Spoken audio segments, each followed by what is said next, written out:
Uy qidirib bolalaringizni o'ylab charchab ketdingizmi? Maktabning oldidasini topdim. Mana qaranglar. Bizda birinchi qavatda xonadonimiz sotilyapti. 16 qavatli. Novostroykamiz 3 xonali bo'ladi. Narxini hozirdan aytaman, 109 ming dollarga 83 kvadrat metrli. Hamma narsalari bilan shundoq qoladi. Patkuch xonadonimiz. To'rimizda mana 338-maktab joylashgan. Ko'ryapsizlarmi? Bir qadam. Shundoq derazadan qarab turasizlar. Bolalar maktabda o'qiyaptimi, o'qimayaptimi, qochyaptimi yo'qmi, xullas muammo bo'lmaydi. Qo'shnilar ham juda yaxshi ekan, mana sumalak qilib fayzni, shukuhini berib yotishibdi. Sizlarni ko'p kutirmayman. Xonadonimizni ichiga kiramiz, aytgancha manzilimiz Mirzo Ulug'bek tumani Qorasuv 6, Avayxon mahallasi bo'ladi. Endi ichkariga ketdik. Podyezddan xonadonimizga kirib kelamiz. Eslatib o'taman, xonadonimiz 83 kvadrat metr tashkil qiladi. Birinchi qavatda bo'ladi. Bu yoqda prixojamizni ko'ryapsizlar, chiroyli qilib garderobni qilib qo'yilgan, stroyli mebel bo'ladi. Ketdik. Yo'ligimiz bunaqasi ketadi. Xonadonimiz 3 xonadan iborat. Oshxonadan boshlaymiz. Ketdik, 10 bilan bismillah. Oshxonani ko'rishingiz mumkin, yorqin bo'lib turibdi. Eng zo'r fishkasini aytaymi? Boyagi maktab shundoq to'rimizda joylashgan. Bolalarni maktabga berib qo'ysanglar ham shu yerdan qarab turaverasizlar, bezapasiz o'zingizlarga bo'ladi. Mana bu yoqdan jihozlarimiz ham chip-chiroyli bo'lib turibdi. Oppoqqina o'tiradigan zonalarimiz ugolokning divallari bilan birga bo'ladi. Bu yoqda xolodilniklar joylashtirilgan ekan. Ketdik. Xonadonimizni ko'rishda yana davom etamiz.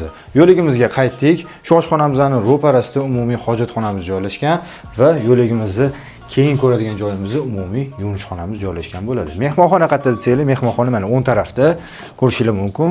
Kattagina bo'lib turibdi. Hamma jihoz mebellar shundoq qoladi. Tashqari qaragan derazalari mavjud.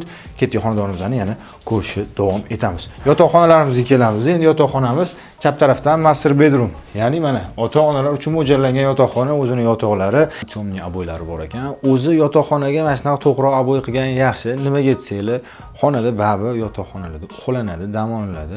O'shanga yorqin rangli odamni charchatib qo'yishi mumkin. Mana to'q rangda maza qilib uxlaysizlar.